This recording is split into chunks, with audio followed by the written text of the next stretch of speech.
একঘেয়ে জীবন আর ভালো লাগছিল না। যদিও আমরা দুজনে টুকটাক ঘুরতেই থাকি, অফিস থেকে তাড়াতাড়ি আসলেই বেরিয়ে পড়ি দুজনে।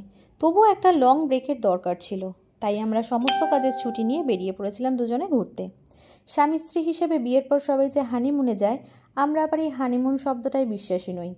আমরা যদি সামান্য দীঘাতেও যাই, সেখানেও সবাই মিলে যাব এবং প্রচুর আনন্দ করব, এটা কম্পালসারি, সে ডেস্টিনেশন যাই হোক।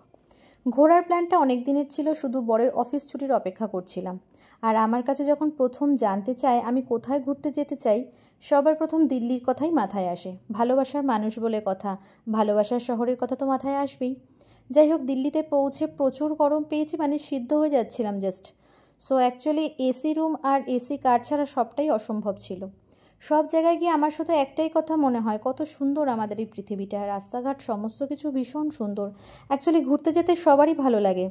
দিল্লির প্রতিটা জায়গা এত সুন্দর যে আমার তো ভীষণ ভালো লেগেছে। তাই যতটা পেরেছি, মানে দিল্লি স্টেশনে ট্রেন ঢোকা থেকে দিল্লি স্টেশন ছাড়া পর্যন্ত যতটা পেরেছি ক্যামেরাবন্দি করেছি।